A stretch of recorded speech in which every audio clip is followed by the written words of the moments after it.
Bonjour, nous inaugurons aujourd'hui un cycle de conférences qui seront consacrées à l'histoire de la Société Saint-Jean-Baptiste de Montréal. Pourquoi s'intéresser à cette organisation de la société civile? Bien, tout simplement parce que cette institution est la plus vieille qui a été instaurée au Canada et au Québec en particulier.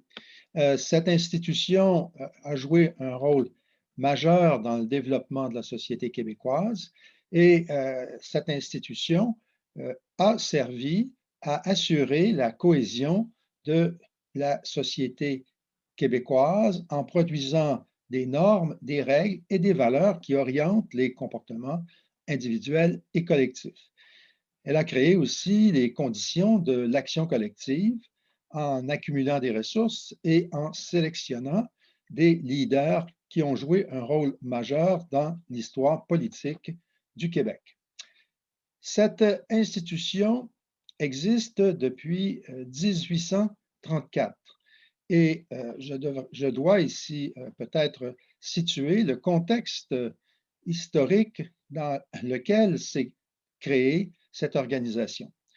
Il faut savoir que le début du 19e siècle, aussi bien en Europe qu'en Amérique, est le début de l'application du principe des nationalités. Depuis la Révolution française, le droit des peuples à disposer d'eux-mêmes est un principe inhérent à la pensée libérale. Il s'est matérialisé évidemment avec la Révolution américaine et par la suite avec l'accession à l'indépendance de plusieurs colonies de l'Amérique latine. Il faut aussi comprendre qu'à cette époque, en 1830, le principe des nationalités est au cœur des débats politiques en Europe. Euh, les Grecs vont acquérir leur indépendance, les Serbes le feront aussi par rapport à l'Empire ottoman, et les Belges vont devenir un pays indépendant de la Hollande en 1830. C'est donc dans ce contexte d'ébullition des idées que la Société Saint-Jean-Baptiste sera créée. Cette brève rétrospective nous montre une chose, c'est que contrairement à ce qu'on a souvent prétendu, les Canadiens au début du 19e siècle n'étaient pas un peuple refermé sur lui-même, ce peuple était ouvert aux influences étrangères et surtout ce peuple était très bien informé puisque les journaux de l'époque suivaient attentivement ce qui se passait dans les différents pays soit d'Europe, soit d'Amérique. Cette tendance à affirmer de nouvelles nations à partir du début du 19e siècle va aussi se répercuter dans des pays ou dans des nations, disons, plus, moins heureuses, plus malheureuses, si on veut, puisqu'il y a d'autres tentatives de libération qui, elles, évidemment, n'ont pas réussi.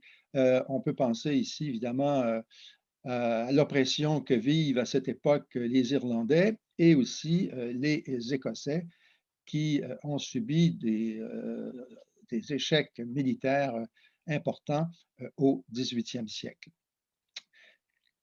Montréal, à cette époque, est une ville multiethnique, puisque les Canadiens d'origine française représentent une portion importante de la population, mais il faut aussi comprendre qu'il y a de nombreuses autres nationalités qui coexistent sur le territoire de Montréal.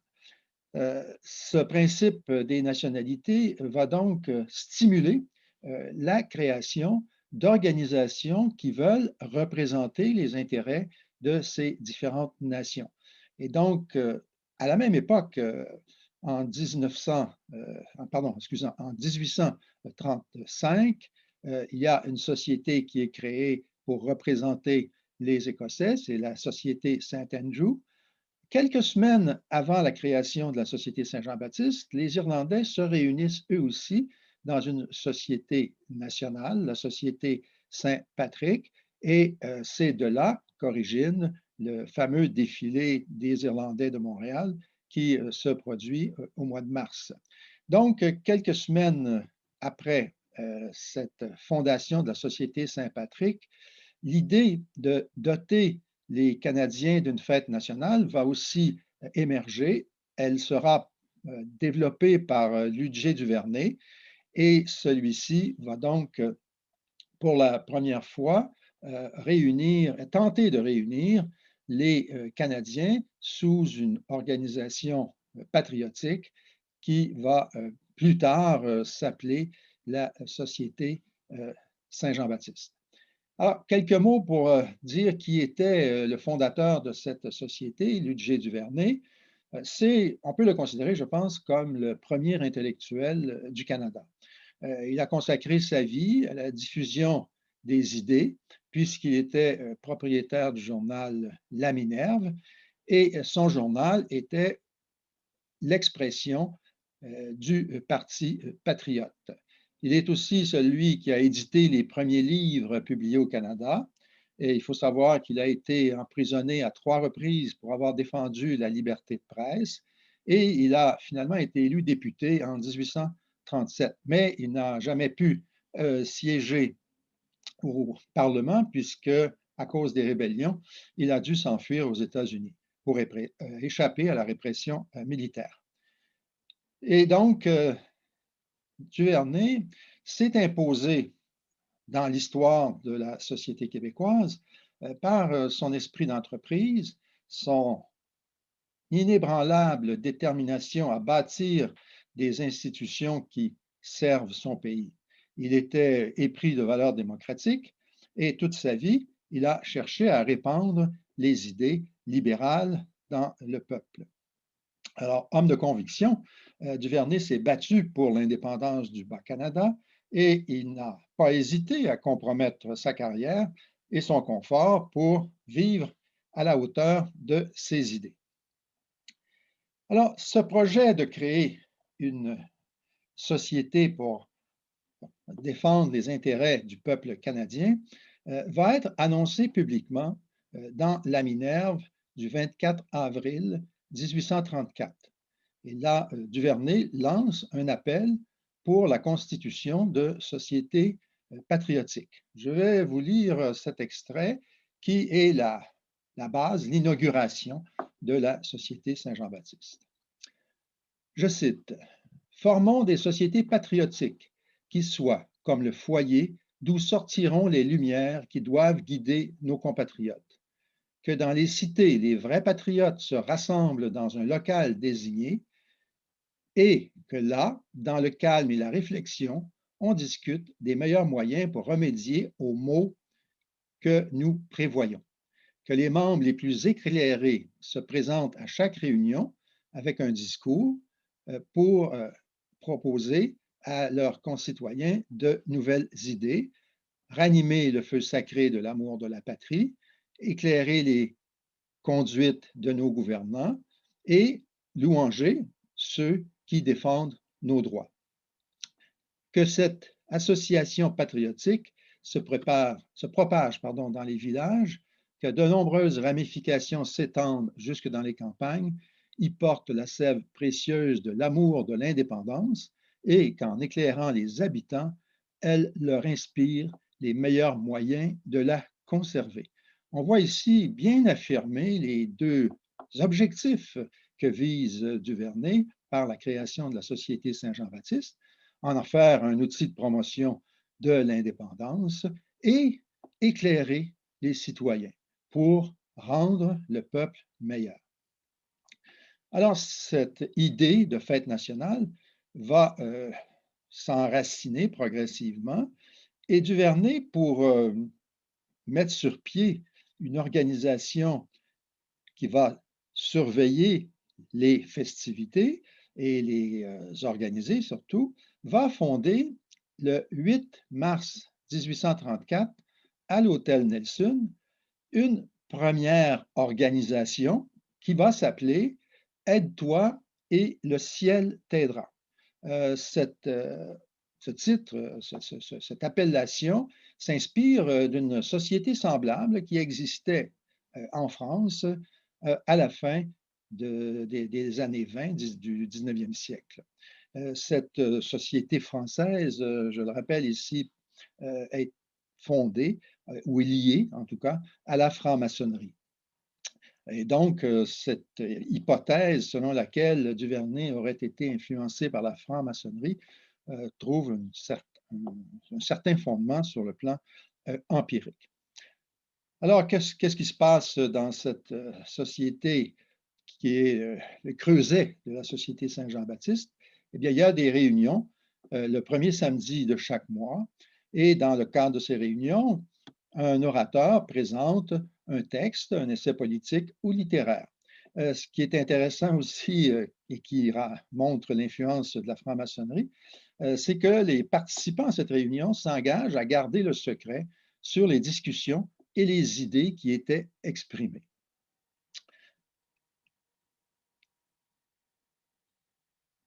On peut aussi continuer à explorer cette mise en place d'une institution nouvelle et on peut considérer la première manifestation, disons, publique de cette activité patriotique, puisqu'il y aura le 24 juin 1834 un premier banquet de la Saint-Jean organisé par Duvernay. Ce banquet se tiendra dans les jardins de l'avocat John MacDonald, à l'endroit où fut érigée plus tard la gare Windsor.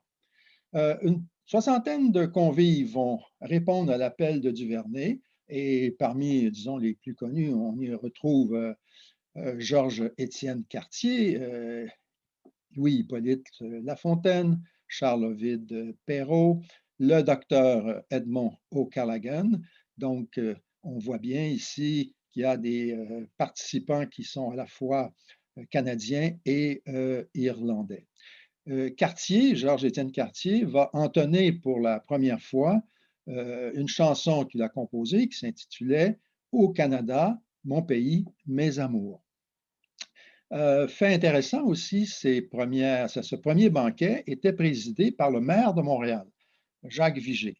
C'est donc une belle illustration du fait que, dès l'origine, la SSJB va rallier, regrouper dans ses rangs les leaders intellectuels et politiques de la nation canadienne. Et donc, Duvernay va, à l'occasion de ce banquet, proposer son projet de cimenter l'union du peuple canadien par la création d'une association.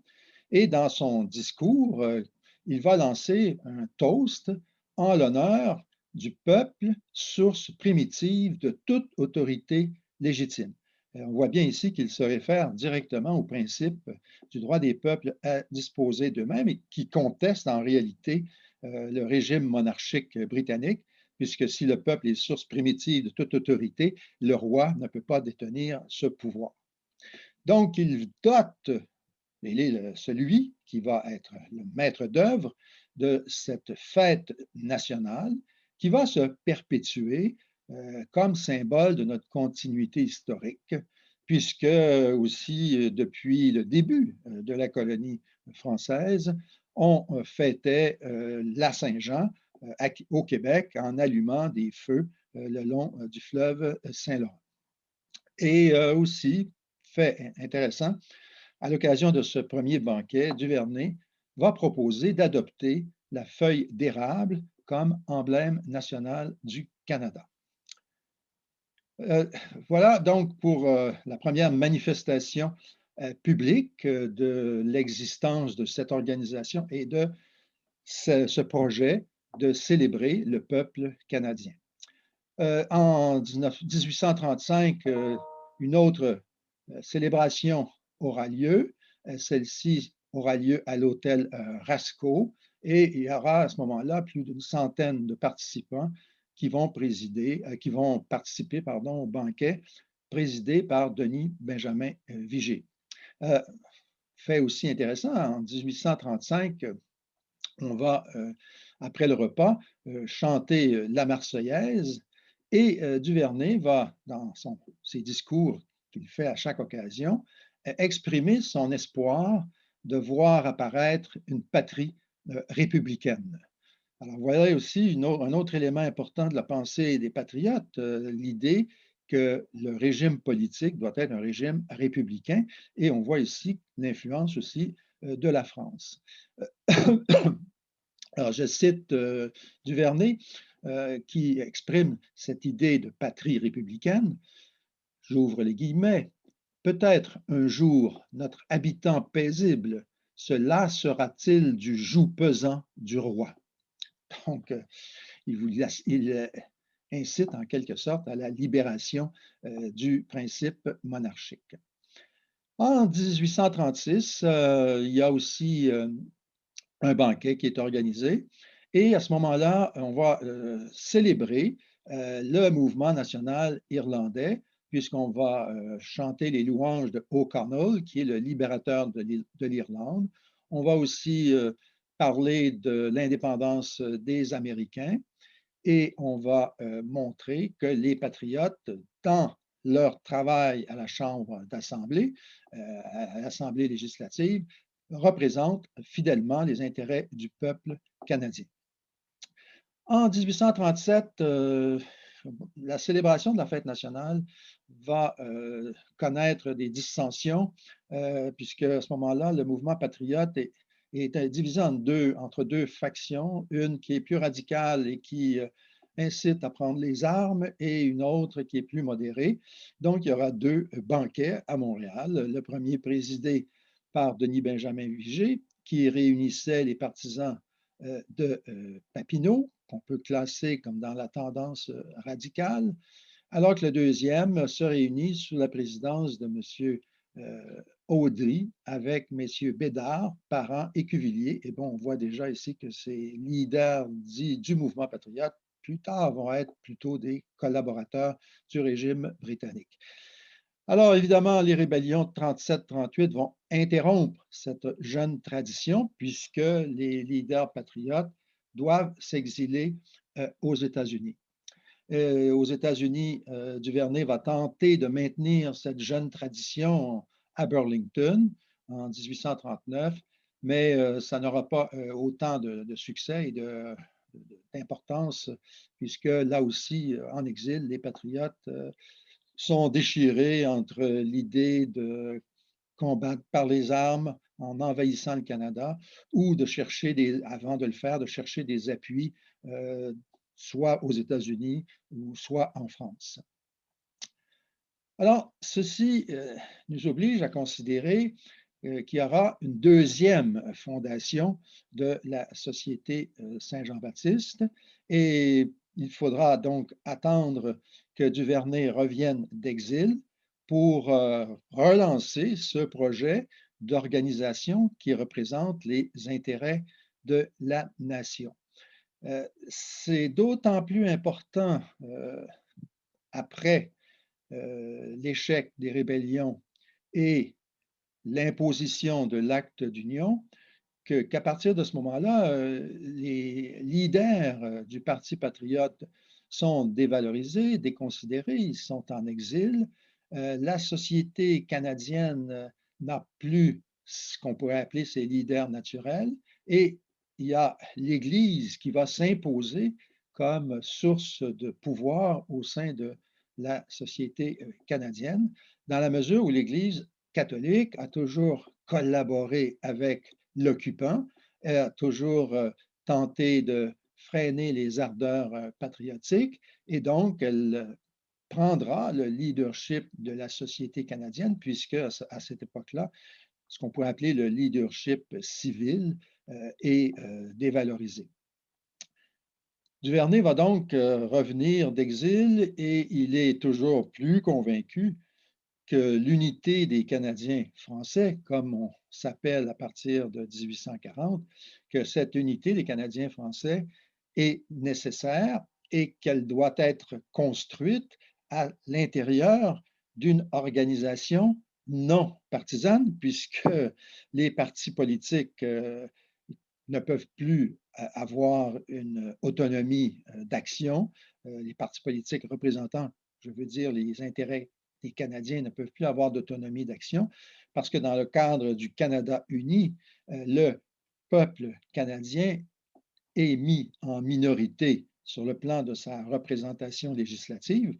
Il y a à peine une trentaine sur les 84 députés qui siègent au Parlement du Canada uni, il y a à peine une trentaine de députés qui représentent les Canadiens français. Tous les autres, évidemment, représentent les citoyens du Haut-Canada et les citoyens anglophones du Bas-Canada.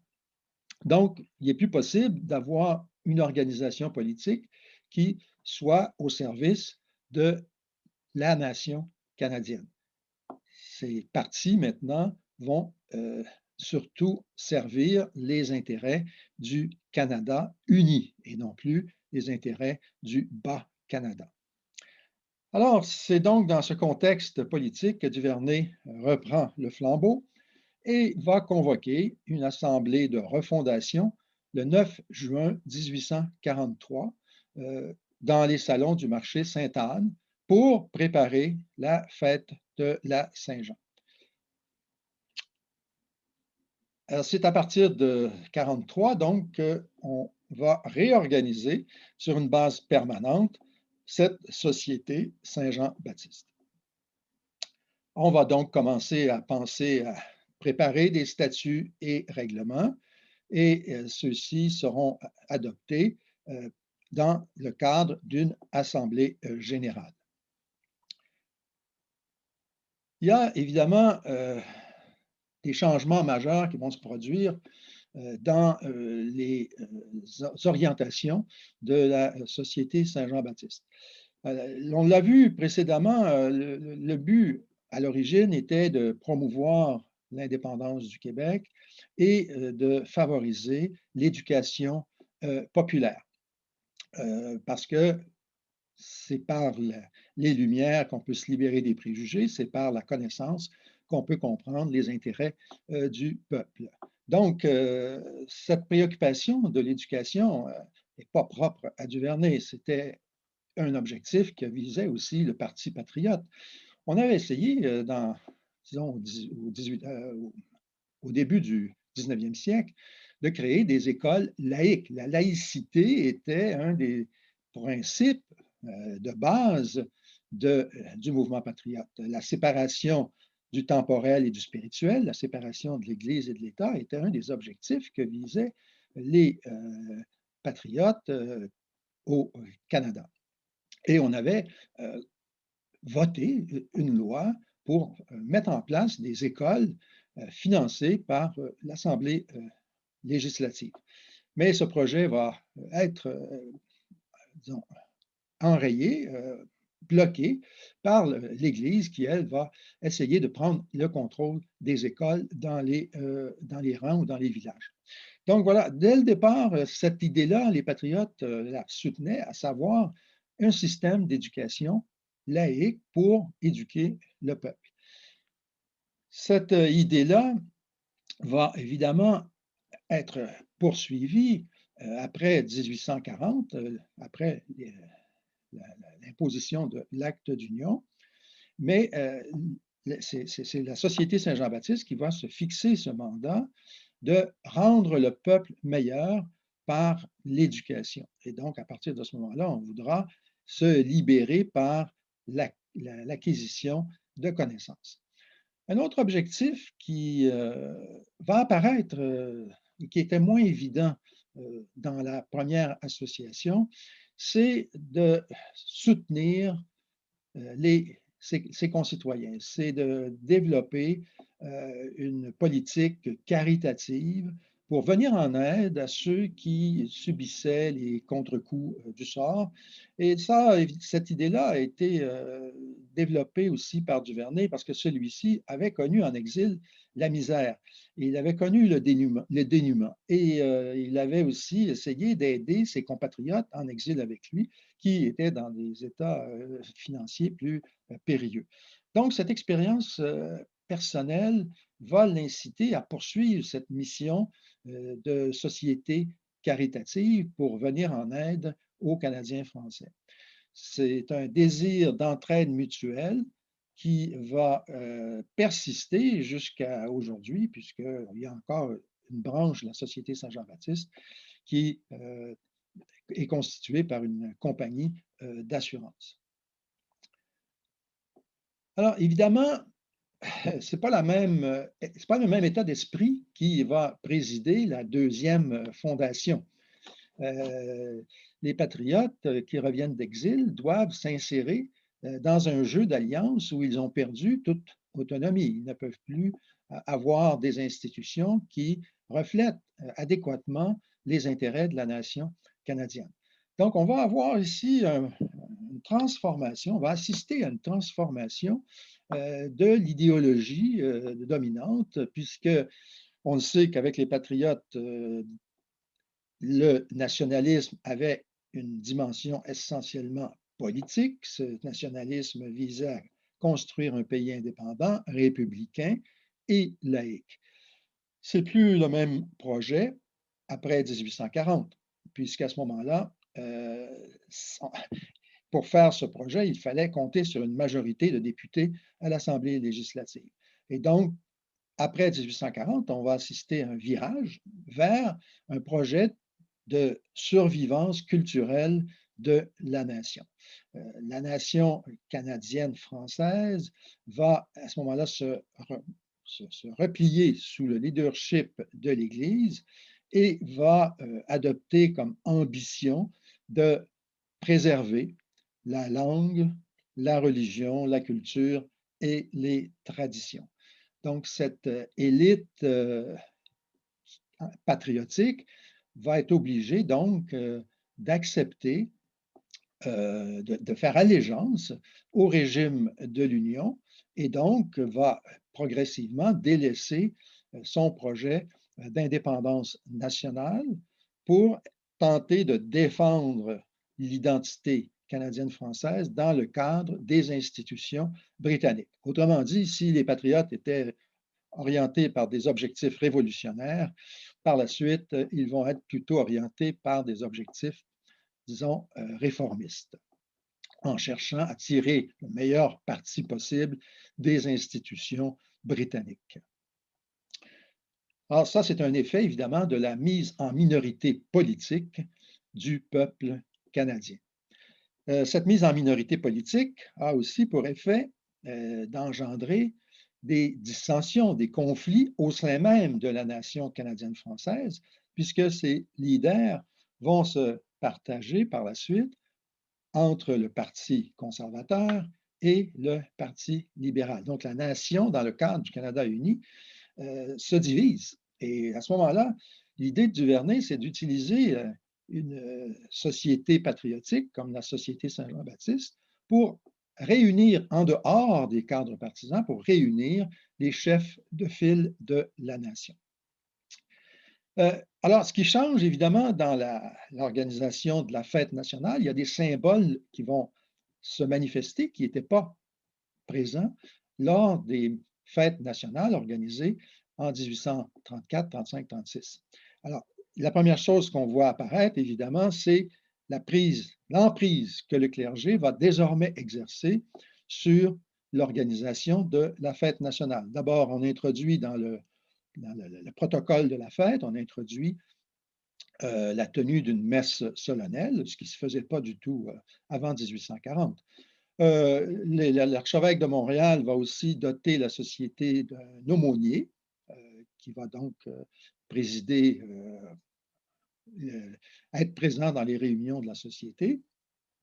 Et on va aussi montrer notre loyauté aux institutions du Canada uni en introduisant dans le défilé des drapeaux de la couronne britannique. Donc, il y a une soumission, disons, symbolique qui s'effectue en introduisant les symboles de la domination de la Grande-Bretagne. Voilà donc cet esprit d'unité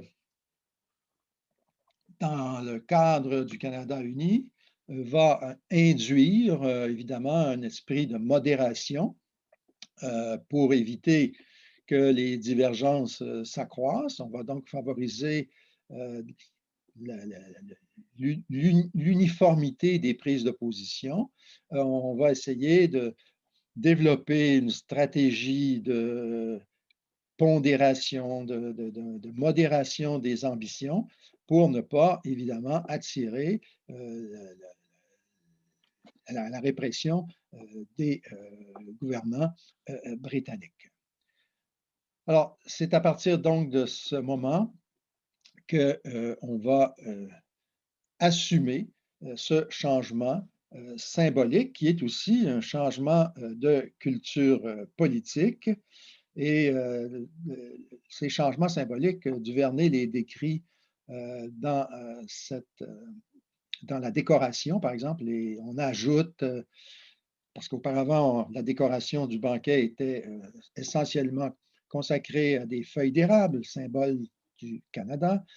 Et là, ben, on va ajouter des drapeaux britanniques, on va ajouter aussi des bannières qui représentent le gouverneur général Metcalfe. Et donc, c'est la première fois que des patriotes honoraient un gouverneur britannique dans le cadre de la célébration de leur fête nationale. Donc, c'est donc un esprit de réconciliation forcée avec la mère patrie qui se confirme aussi par le fait que nos anciens patriotes se mettent à porter des toasts à la reine et à la famille royale. Voilà donc la deuxième fondation de la Société Saint-Jean-Baptiste, qui a évidemment adopté les effets, qui a assumé les effets de la domination politique et militaire et qui va donc par la suite orienter son combat, sa lutte, toujours pour défendre évidemment les intérêts du peuple, mais dans un cadre de dépendance cette fois-là. Et l'idée, le principe de base, c'est affirmer la survivance de la nation et non pas obtenir le contrôle des institutions politiques. Voilà l'essentiel de cette deuxième fondation qui incarne les effets dévastateurs de l'échec militaire qui s'est imposé avec l'acte d'union de 1840. Voilà donc l'essentiel de la fondation, de l'origine de la Société Saint-Jean-Baptiste.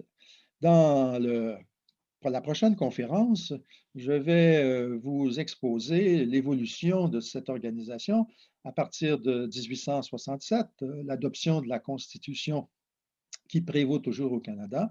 On verra comment la Société Saint-Jean-Baptiste a fonctionné, a réagi à cette Constitution, et on verra aussi comment elle va se structurer progressivement pour étendre ses activités, bien sûr à Montréal, au Québec, mais aussi à l'extérieur de Montréal et du Québec, puisque la Société Saint-Jean-Baptiste se définit maintenant comme une société qui défend les intérêts des Canadiens français. Or, des Canadiens français, il y en aura, bien sûr, qui vont aller s'établir dans l'Ouest canadien et il y en aura qui iront s'établir aux États-Unis, dans les États limitrophes. Donc, cette société va donc essayer d'encadrer la diaspora canadienne-française. Alors, j'espère que vous serez présents pour cette deuxième conférence sur l'histoire de la Société Saint-Jean-Baptiste de Montréal. Merci de votre attention.